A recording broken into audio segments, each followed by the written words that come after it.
Hey guys, welcome to government jobs Gyan YouTube channel. Guys, आज की इस वीडियो में हम बात करेंगे बैंक ऑफ बड़ौदा एलबीओ के new recruitment notification online form apply process के बारे में। जी हाँ दोस्तों, बैंक ऑफ बड़ौदा ने यहाँ पर लोकल बैंक ऑफिसर के 2482 खाली पदों को भरने के लिए नोटिफिकेशन रिलीज कर दिया है।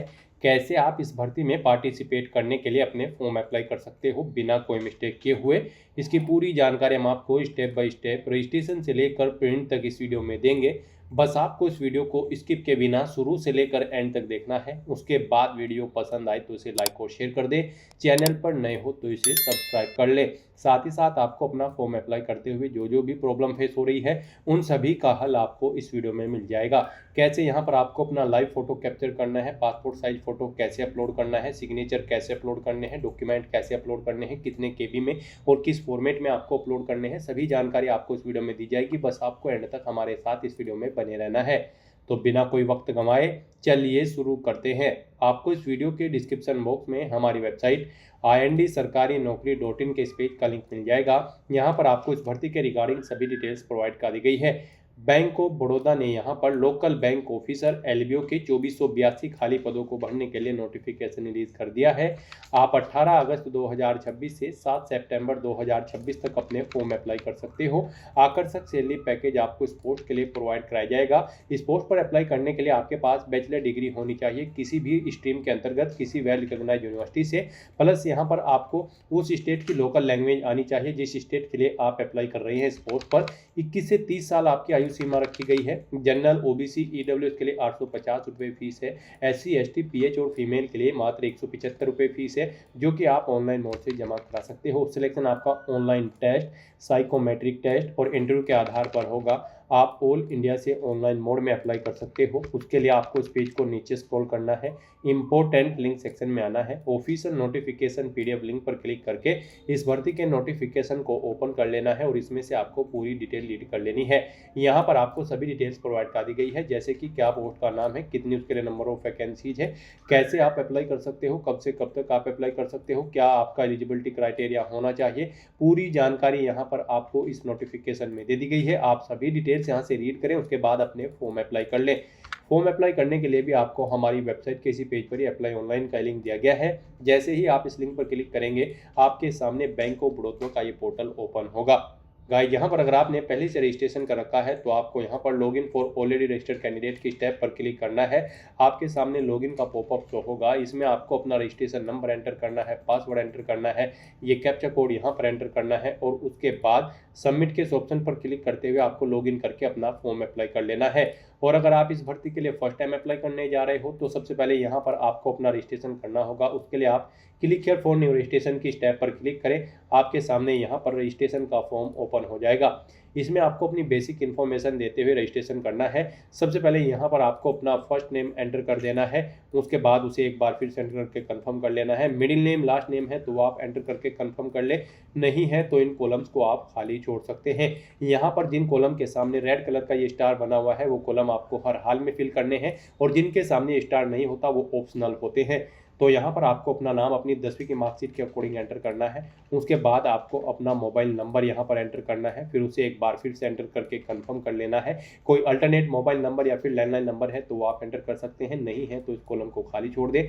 फिर यहाँ पर आपको अपनी ईमेल आईडी के शुरू के कैरेक्टर एंटर करने हैं। उसके बाद आपको अपनी ईमेल आईडी का डोमेन सेलेक्ट कर लेना है, जिस डोमेन पर आपकी ईमेल आईडी है। फिर आपको अपनी कंप्लीट ईमेल आईडी यहाँ पर टाइप करनी है, ये कैप्चा कोड आपको यहाँ पर एंटर करना है और फिर गाइज सेव एंड नेक्स्ट के इस ऑप्शन पर क्लिक करना है। फिर यहाँ पर आपको अपना मोबाइल नंबर और ईमेल आईडी वेरीफाई करने हैं। उसके लिए गाइज आपको ये कैप्चा कोड यहाँ पर एंटर करना है और फिर मोबाइल नंबर के सामने सेंड ओटीपी के ऑप्शन पर क्लिक करना है। फिर आपके मोबाइल नंबर पर एक ओटीपी आएगा, वो ओटीपी आपको यहाँ पर एंटर करते हुए अपना मोबाइल नंबर वेरीफाई कर लेना है। उसके बाद आपको अपनी ईमेल आईडी यहाँ पर वेरीफाई करनी है। उसके लिए भी आपको यहाँ पर जो कैप्चा कोड शो होगा उसे यहाँ पर एंटर करना है और फिर आपको ईमेल आईडी के सामने सेंड ओटीपी के इस ऑप्शन पर क्लिक करना है। फिर आपकी ईमेल आईडी पर एक ओटीपी आएगा, वो ओटीपी भी आपको यहाँ पर एंटर करते हुए अपनी ईमेल आईडी को भी वेरीफाई कर लेना है। इस तरह से अपने मोबाइल नंबर और ईमेल आईडी वेरीफाई करने के बाद फिर आपको नेक्स्ट के इस ऑप्शन पर क्लिक करना है। फिर आपके सामने कुछ इस तरह से इंटरफेस ओपन होगा। यहाँ पर आपका रजिस्ट्रेशन सक्सेसफुली कंप्लीट हो चुका है। ऊपर आपको एक रजिस्ट्रेशन नंबर और पासवर्ड प्रोवाइड कर दिया गया है। ये रजिस्ट्रेशन नंबर और पासवर्ड आपके रजिस्टर्ड मोबाइल नंबर और ईमेल आईडी पर भी सबमिट कर दिए गए हैं। आपको इन्हें केयरफुली नोट डाउन करके रख लेना है फ्यूचर यूज के लिए। और गाइस यहाँ पर अब आपको अपना पासपोर्ट साइज फोटो अपलोड करना है, लाइव फोटो कैप्चर करना है और सिग्नेचर यहाँ पर आपको अपलोड करने हैं। इनके लिए आपको यहाँ पर गाइडलाइन दी गई है। आपको यहाँ पर guideline for scanning the photograph and signature के इस लिंक पर क्लिक करना है। उसके बाद आपके सामने ये PDF ओपन हो जाएगी।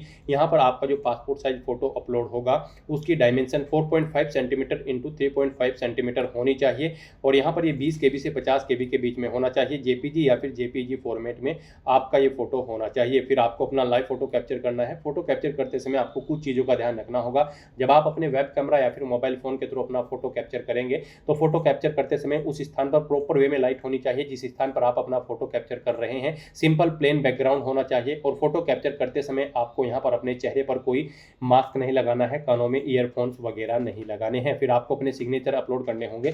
सिग्नेचर यहाँ पर आपको एक व्हाइट पेपर पर ब्लैंक इंक पेन से करने हैं। यहाँ पर इनकी डायमेंशन 140 × 60 पिक्सल होनी चाहिए। 10 KB से 20 KB के बीच में आपकी सिग्नेचर की फाइल का साइज होना चाहिए। कैपिटल लेटर्स में आपको अपने सिग्नेचर नहीं करने हैं। तो इन गाइडलाइंस को ध्यान में रखते हुए यहाँ पर आपको अपने फोटो और सिग्नेचर अपलोड करने हैं। साथ ही साथ यहाँ पर आपको फोटो गाइडलाइन की टैब दी गई है। जैसे ही आप इस पर क्लिक करेंगे यहाँ पर आपको बता दिया गया है इन फॉर्मेट्स में यहाँ पर आपके सिग्नेचर एक्सेप्टेबल नहीं होंगे और यहाँ पर आप वैलिड फॉर्मेट की टैब पर जैसे ही क्लिक करेंगे आपको ये फोटो शो होगा। इस फॉर्मेट में यहाँ पर आपका पासपोर्ट साइज फोटो और जो लाइव फोटो आप कैप्चर करेंगे इस फॉर्मेट में एक्सेप्टेबल रहेगा। तो यहाँ पर अब आपको अपना पासपोर्ट साइज फोटो अपलोड करने के लिए ब्राउज के इस ऑप्शन पर क्लिक करना है, फाइल को सिलेक्ट कर लेना है और अपना पासपोर्ट साइज फोटो यहाँ पर आपको अपलोड कर देना है। उसके बाद आपको इस चेकबॉक्स को ओके करना है। फिर यहाँ पर आपको अपना लाइव फोटो कैप्चर करना है। लाइव फोटो कैप्चर करने के लिए आपके पास दो ऑप्शन है। आप यहाँ पर वेब कैमरा के थ्रू अपना फोटो कैप्चर कर सकते हैं। उसके लिए आप कैप्चर फोटो के इस ऑप्शन पर क्लिक करेंगे और अपने वेब कैमरा के थ्रू यहाँ पर आप अपना लाइव फोटो कैप्चर कर लेंगे। और अगर आपके पास वेब कैमरा नहीं है तो फिर आप मोबाइल फोन के थ्रू भी अपना फोटो कैप्चर कर सकते हैं। उसके लिए आप क्लिक हियर टू स्कैन के ऑप्शन पर क्लिक करेंगे। ये QR कोड आपको शो होगा। आप इसे अपने मोबाइल के QR कोड ऐप रीडर से स्कैन करेंगे। आपके मोबाइल पर एक लिंक जाएगा जिस पर क्लिक करते हुए यहाँ पर आप अपना लाइव फोटो कैप्चर कर लेंगे। फिर आपको यहाँ पर इस चेकबॉक्स को ओके करना होगा। उसके बाद गाइस यहाँ पर आपको अपने सिग्नेचर अपलोड करने हैं। सिग्नेचर अपलोड करने के लिए भी आपको ब्राउज के ऑप्शन पर क्लिक करना है, फाइल को सिलेक्ट कर लेना है और अपने सिग्नेचर यहाँ पर आपको अपलोड कर देने हैं और फिर आपको इस चेकबॉक्स को ओके करना होगा। इस तरह से यहाँ पर आपको अपना फोटो और सिग्नेचर अपलोड करने हैं। गाइस यहाँ पर अगर आपके फोटो, सिग्नेचर या फिर किसी डॉक्यूमेंट का साइज दी गई गाइडलाइंस के अकॉर्डिंग नहीं है तो आपको गूगल पर जाना है, इमेज रिसाइजर टाइप करना है। मल्टीपल ऑनलाइन वेबसाइट ओपन हो जाएंगी। कोई भी वेबसाइट आप ओपन करें और उसमें आप जिस डॉक्यूमेंट का साइज दी गई गाइडलाइन के अकॉर्डिंग सेट करना चाहते हैं उसे अपलोड करें, उसका साइज वहां पर सेट करें और वहां से डाउनलोड करके यहाँ पर अपलोड कर दें। इस तरह से अपना फोटो और सिग्नेचर यहाँ पर अपलोड करने के बाद गाइस फिर आपको नेक्स्ट के इस ऑप्शन पर क्लिक करना है। नेक्स्ट आपके सामने कुछ इस तरह से इंटरफेस ओपन होगा। अब यहाँ पर आपका फॉर्म स्टार्ट हो चुका है। आपको यहाँ पर अपनी बेसिक इन्फॉर्मेशन देते हुए फॉर्म अप्लाई करना है। सबसे पहले यहाँ पर आपको स्टेट सेलेक्ट करना है। यहाँ पर एलबीओ की इस भर्ती के लिए आप जिस स्टेट में जॉब करना चाहते हैं वो स्टेट सेलेक्ट करें। उसकी लोकल लैंग्वेज यहाँ पर आपको शो होगी स्टेट की, वो आप सेलेक्ट करें। फिर आपसे पूछा गया है आप इस लोकल लैंग्वेज को रीड, राइट और स्पीक करना अच्छे से जानते हैं, तो यहाँ पर आपको येस ऑप्शन सेलेक्ट करना है। आपको रीड, राइट और स्पीकिंग उस स्टेट की लोकल लैंग्वेज की आनी चाहिए। फिर आपसे पूछा गया है ये लोकल लैंग्वेज आपके पास 10वीं या फिर 12वीं क्लास में एक सब्जेक्ट के तौर पर थी या फिर आपने कोई सर्टिफिकेट कर रखा है उस लोकल लैंग्वेज का, तो यहाँ पर आपको ये ऑप्शन सेलेक्ट करना है। फिर आपको अपनी कैटेगरी यहाँ पर सेलेक्ट कर लेनी है, जिस कैटेगरी से आप बिलोंग करते हैं। उसके बाद आपको अपनी कैटेगरी एक बार फिर से यहाँ पर सेलेक्ट करके कंफर्म कर लेनी है। फिर आपसे पूछा गया है कि क्या आप PWBD कैटेगरी कैंडिडेट है और आपकी डिसेबिलिटी 40% से अबव है। अगर है तो आप ये ऑप्शन सेलेक्ट करेंगे, डिसेबिलिटी का टाइप सेलेक्ट करेंगे और फिर गाइस यहाँ पर आप सब डिसेबिलिटी अपनी सेलेक्ट करेंगे और फिर यहाँ पर आप अपनी डिसेबिलिटी की डिटेल प्रोवाइड कराएंगे। और अगर आप यहाँ पर PWBD कैटेगरी कैंडिडेट नहीं है तो आप सिंपली नो ऑप्शन सेलेक्ट करेंगे। फिर ये डिटेल्स आपको नहीं देनी होगी, ये कॉलम्स आपको डिसेबल्ड कर दिए जाएंगे। उसके बाद आपसे पूछा गया है कि क्या आप person with specified disability cover करना चाहते हैं under the definition of section 2S के। अगर चाहते हैं तो येस करें और फिर उसकी डिटेल दें, नहीं चाहते हैं तो नो ऑप्शन आप सेलेक्ट कर लें अगर आप डिसेबल्ड कैंडिडेट नहीं है। फिर आपसे पूछा गया है कि क्या आप EX सर्विसमैन या फिर कमीशन ऑफिसर कैंडिडेट हैं। अगर है तो आप येस करेंगे और फिर यहाँ पर आप बताएंगे ज्वाइनिंग डेट, कब आपने सर्विस यहाँ पर ज्वाइन की थी, कब जॉब छोड़ी है वो डेट आप सेलेक्ट करेंगे। इनके अकॉर्डिंग आपकी सर्विस के मंथ कैलकुलेट करके आपको शो कर दिया जाएगा। और अगर आप EX सर्विसमैन या फिर कमीशन ऑफिसर कैंडिडेट नहीं है तो आप सिंपली नो ऑप्शन सेलेक्ट करेंगे। फिर ये डिटेल्स आपको नहीं देनी होंगी। उसके बाद आपसे पूछा गया है आपका रिलीजन, आप किस रिलीजन से बिलोंग करते हैं, अपना रिलीजन आप सेलेक्ट कर लेंगे। आप माइनॉरिटी कम्युनिटी के अंतर्गत आते हैं तो यस करेंगे, नहीं तो नो ऑप्शन आप सेलेक्ट करेंगे। फिर आपको अपनी नेशनलिटी सेलेक्ट कर लेनी है। उसके बाद आपसे पूछा गया है कि क्या आप करंट में बैंक ऑफ बड़ौदा में कार्यरत हैं, अगर हैं तो आप यस करेंगे और फिर यहाँ पर अपनी डिटेल देंगे। यहाँ पर आप बताएंगे आप ऑफिसर के तौर पर या फिर एम्प्लॉय इंगेजमेंट कॉन्ट्रैक्ट बेसिस पर या क्लरिकल कैडर किस पर कार्यरत है, आप अपनी डिटेल देंगे। और अगर आप यहाँ पर बैंक ऑफ बड़ौदा में कार्यरत नहीं है तो आप सिंपली नो ऑप्शन सेलेक्ट करेंगे, फिर ये डिटेल्स आपको नहीं देनी होगी।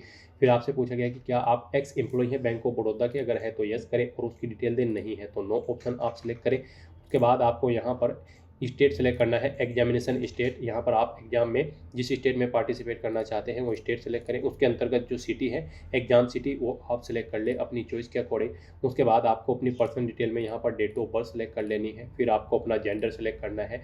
आप जुड़वा भाई बहन है तो यस करेंगे, अपन उनका जेंडर सेलेक्ट करेंगे और नाम यहाँ पर देंगे। नहीं है तो आप सिंपली नो ऑप्शन सेलेक्ट कर लेंगे। फिर आपको अपना मैरिटल स्टेटस बताना है, आप मैरिड हो या फिर अनमैरिड हो। उसके बाद गाइज आपको अपने फादर का नाम एंटर करना है, मदर का नाम एंटर करना है। मैरिड हो तो यहाँ पर आप अपने हस्बैंड या वाइफ का नाम एंटर कर देंगे। फिर यहाँ पर आपको अपने एड्रेस की डिटेल देनी है। यहाँ पर आप अपना कोरोस्पोंडेंस एड्रेस एंटर करेंगे। उसके बाद आपको अपना परमानेंट एड्रेस यहाँ पर एंटर करना है। और अगर आपका परमानेंट एड्रेस आपके कोरोस्पोंडेंस एड्रेस के अकॉर्डिंग सेम है तो आप same as address for correspondence में इस चेकबॉक्स को ओके कर देंगे। ऑटोमेटिकली आपका परमानेंट एड्रेस आपके कोरोस्पोंडेंस एड्रेस के अकॉर्डिंग यहाँ पर फिल हो जाएगा। इस तरह से यहाँ पर आपको एड्रेस की डिटेल देनी है। फिर आपको अपना जीएसटी इनवॉइसिंग एड्रेस सेलेक्ट कर लेना है। इस भर्ती प्रोसेस के दौरान आप जिस एड्रेस पर कम्युनिकेट करना चाहते हैं वो एड्रेस आप सिलेक्ट कर लें। फिर गाइस यहाँ पर आपको आपकी कैटेगरी के अकॉर्डिंग एप्लीकेशन फीस का अमाउंट देखने को मिल जाएगा। इस तरह से अपनी डिटेल प्रोवाइड करने के बाद फिर आपको वैलिडेट योर डिटेल के इस ऑप्शन पर क्लिक करते हुए ऊपर दी गई अपनी सभी डिटेल्स को वैलिडेट कर लेना है और फिर आपको सेव एंड नेक्स्ट के इस ऑप्शन पर क्लिक करना है। नेक्स्ट यहाँ पर आपको अपनी क्वालिफिकेशन, एक्सपीरियंस और लैंग्वेजेज की डिटेल प्रोवाइड करनी है। गाइस यहाँ पर bank of Baroda local bank officer की इस पोस्ट पर अप्लाई करने के लिए आपके पास ग्रेजुएट डिग्री होनी चाहिए किसी भी रिलेवेंट डिसिप्लिन के अंतर्गत किसी वेल रिकॉग्नाइज्ड यूनिवर्सिटी से। साथ ही साथ आपको 1 साल का कम से कम एक्सपीरियंस होना चाहिए किसी शेड्यूल्ड बैंक में एज एन ऑफिसर। तो यहाँ पर अब आपको अपनी क्वालिफिकेशन की डिटेल देनी है। सबसे पहले यहाँ पर आपको बताना है आपने ग्रेजुएशन में किस स्ट्रीम में अपनी ग्रेजुएशन पास आउट की है, आप ऑप्शन सेलेक्ट करेंगे। किस डेट से में आपने पास आउट की है वो डेट आप सेलेक्ट करेंगे। कितने परसेंट मार्क्स आपने ग्रेजुएशन में ऑब्टेन किए हैं वो आप एंटर करेंगे। और आपकी फर्स्ट क्लास थी, सेकंड थी या फिर पास आउट थे, आप अपने अकॉर्डिंग ऑप्शन सेलेक्ट कर लेंगे। इस तरह से यहाँ पर आपको अपनी ग्रेजुएशन की डिटेल देनी है जो कि मस्ट है। उसके बाद अगर आपने पोस्ट ग्रेजुएशन कोई प्रोफेशनल क्वालिफिकेशन या फिर कोई सर्टिफिकेट या फिर कोई अन्य क्वालिफिकेशन कर रखी है तो उसकी डिटेल भी आप सेम यहाँ पर ऐसे ही प्रोवाइड कर सकते हैं। फिर यहाँ पर आपसे पूछा गया है कि क्या आपको 1 साल का एक्सपीरियंस है, कम से कम 1 साल का एक्सपीरियंस किसी कमर्शियल बैंक में एज एन ऑफिसर, एक ऑफिसर के तौर पर। यहाँ पर आपको येस ऑप्शन सेलेक्ट करना है। फिर आपको यहाँ पर अपने एक्सपीरियंस की डिटेल प्रोवाइड करनी है। यहाँ पर अब आपसे पूछा गया है एक्सपीरियंस में कि क्या आप प्रेजेंट में भी कार्यरत है। यहाँ पर आप बताएंगे अगर प्रेजेंट में कार्यरत है तो यस करेंगे, नहीं तो नो ऑप्शन सेलेक्ट करेंगे। फिर यहाँ पर आपको बताना है ऑर्गेनाइजेशन का टाइप, आप schedule commercial bank option select करेंगे। उसके बाद यहाँ पर आपको अपना नाम एंटर करना है। फिर गाइस यहाँ पर आपको अपनी डेजिग्नेशन देनी है जिस पोस्ट पर आप कार्यरत थे। उसके बाद यहाँ पर आप कब से कब तक कार्यरत थे या फिर कब से आपने जॉब ज्वाइन की थी वो डेट आप सिलेक्ट करेंगे।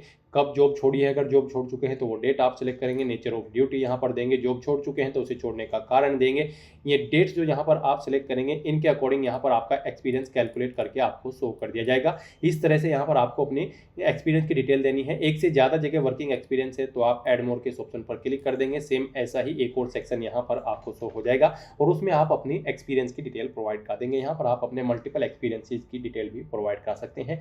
कोई एक्सपीरियंस रिमूव करना चाहते हैं तो रिमूव के ऑप्शन पर क्लिक करते हुए आप रिमूव कर सकते हैं।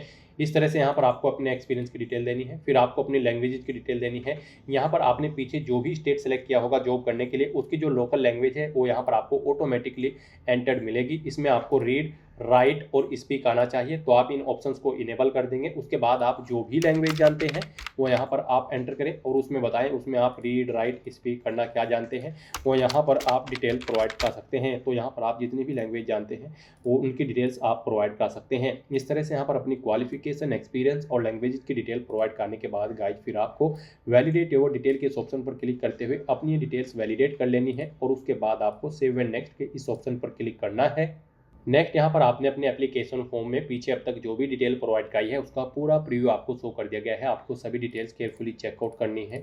इस पेज को नीचे स्क्रॉल करना है, डिक्लेरेशन सेक्शन में आना है, आई एग्री के चेकबॉक्स को ओके करना है। कहीं पर कोई मिस्टेक है तो आप बैक बटन पर क्लिक करके एडिट कर सकते हैं, और अगर सभी चीज़ें ओके हैं तो बस यहाँ पर अब आपको कंप्लीट रजिस्ट्रेशन के इस ऑप्शन पर क्लिक करना है। नेक्स्ट यहाँ पर आपको अपने डॉक्यूमेंट अपलोड करने हैं। यहाँ पर आपको अपना left thumb impression, hand written declaration document, अपना resume, date of birth proof, इसमें आप अपनी 10वीं की मार्कशीट या फिर बर्थ सर्टिफिकेट अपलोड कर सकते हैं। अपनी 10वीं 12वीं क्लास के मार्कशीट या सर्टिफिकेट आपको अपलोड करना है। अपने एजुकेशनल सर्टिफिकेट यहाँ पर आपको अपलोड करने हैं। वर्क एक्सपीरियंस सर्टिफिकेट अपलोड करना है, और आपको अपना कास्ट या फिर कैटेगरी सर्टिफिकेट भी अपलोड करना है अगर आप रिजर्व कैटेगरी से बिलोंग करते हैं। तो इन डॉक्यूमेंट्स को अपलोड करने के लिए आपको गाइडलाइन दी गई है। आपको यहाँ पर गाइडलाइन फॉर डॉक्यूमेंट अपलोड के इस लिंक पर क्लिक करना है। उसके बाद आपके सामने ये PDF ओपन हो जाएंगी। आपका जो लेफ्ट थंब इम्प्रेशन है उसकी डायमेंशन 240 × 240 पिक्सल होनी चाहिए। 20 KB से 50 KB के बीच में आपकी फाइल का साइज होना चाहिए। ये JPG या फिर JPEG फॉर्मेट में होनी चाहिए। फिर आपको अपना hand written declaration document upload करना है। ये भी JPG या फिर JPEG फॉर्मेट में होना चाहिए। आपका डॉक्यूमेंट डायमेंशन इसकी 800 × 400 पिक्सल होनी चाहिए। 50 KB से 100 KB के बीच में यहाँ पर आपका ये डॉक्यूमेंट होना चाहिए, और आपको ये कैपिटल लेटर्स में टाइप नहीं करना है। इंग्लिश के स्मॉल लेटर्स में आपको यहाँ पर ये टाइप करना है, और फिर इसे स्कैन करके आपको अपलोड कर देना है। तो यहाँ पर आपको अपना लेफ्ट थंब इम्प्रेशन अपलोड करने के लिए चूज फाइल के इस ऑप्शन पर क्लिक करना है, फाइल को सिलेक्ट कर लेना है और अपना लेफ्ट थंब इम्प्रेशन अपलोड कर देना है। फिर आपको अपना हैंड रिटन डिक्लेरेशन डॉक्यूमेंट भी अपलोड करने के लिए चूज फाइल के इस ऑप्शन पर क्लिक करते हुए अपलोड कर देना है। फिर बाकी के जो डॉक्यूमेंट है आपके, जैसे कि resume, date of birth proof, 10वीं 12वीं की मार्कशीट, सर्टिफिकेट या फिर जो भी डॉक्यूमेंट है वो यहाँ पर आपको PDF फॉर्मेट में अपलोड करने हैं। और गाइस यहाँ पर आपकी इन PDF का साइज जो है वो 500 KB से कम होना चाहिए। जी हाँ दोस्तों, 500 KB से कम आपके PDF फाइल्स का साइज यहाँ पर होना चाहिए। एजुकेशनल सर्टिफिकेट जो यहाँ पर आप अपलोड करेंगे वो आपको एक ही सिंगल PDF में अपने सभी एजुकेशन सर्टिफिकेट अटैच कर लेने हैं और फिर उसे यहाँ पर अपलोड करना है। तो इन बाकी डॉक्यूमेंट्स को भी अपलोड करने के लिए आपको चूज फाइल के इन ऑप्शंस पर क्लिक करना है, फाइल को सिलेक्ट कर लेना है और 1 बाय 1 करके अपने इन सभी डॉक्यूमेंट्स को यहाँ पर आपको अपलोड कर देना है। फिर आपको ये कैप्चा कोड यहाँ पर एंटर करना है और उसके बाद सेव एंड नेक्स्ट के इस ऑप्शन पर क्लिक करना है। फिर आपको यहाँ पर अपना फीस पेमेंट करना है। गाइड, फीस पेमेंट करने से पहले अगर आप अपने एप्लीकेशन फॉर्म का प्रिंट आउट लेना चाहते हैं तो एप्लीकेशन प्रिंट के इस ऑप्शन पर क्लिक करके आप अपने एप्लीकेशन फॉर्म का हार्ड कॉपी या फिर सॉफ्ट कॉपी प्रिंट आउट ले सकते हैं। तो यहाँ पर अब आपको अपना फीस पेमेंट करना है। आपको आपकी कैटेगरी के अकॉर्डिंग यहाँ पर एप्लीकेशन फीस का अमाउंट देखने को मिल जाएगा। अब गाइड, आपको ये कैप्चा कोड यहाँ पर एंटर करना है और उसके बाद सबमिट के इस ऑप्शन पर क्लिक करना है। फिर आपके सामने फीस पेमेंट का ये इंटरफेस शो होगा। गाइड, यहाँ पर आप debit card, credit card, net banking, UPI या फिर वॉलेट के माध्यम से अपना फीस पेमेंट कर सकते हो। यहाँ पर आपके लिए सबसे बेस्ट और इजी ऑप्शन UPI का रहेगा। तो आप UPI के इस ऑप्शन पर क्लिक करें। उसके बाद आप शो QR के इस ऑप्शन पर क्लिक करें। ये QR कोड आपको शो होगा, आप इसे अपने UPI से स्कैन करें और अपना फीस पेमेंट कर दें। सक्सेसफुली फीस पेमेंट करते ही यहाँ पर आपके एप्लीकेशन फॉर्म की सभी टास्क कंप्लीट हो जाएगी, आपका फॉर्म सबमिट हो जाएगा। फिर आपको अपने फॉर्म का एक हार्ड कॉपी या फिर सॉफ्ट कॉपी प्रिंट आउट ले लेना है फ्यूचर यूज के लिए, फ्यूचर रेफरेंस के लिए। तो दोस्तों, ऐसे आप bank of Baroda local bank officer की इस भर्ती के लिए अपने फॉर्म अप्लाई कर सकते हो बिना कोई मिस्टेक किए हुए। आज की इस वीडियो में बस इतना ही। आई होप ये वीडियो आपको पसंद आई होगी। अगर पसंद आई हो तो इसे लाइक और शेयर करें। चैनल पर नए हो तो इसे सब्सक्राइब कर लें। Thanks for watching.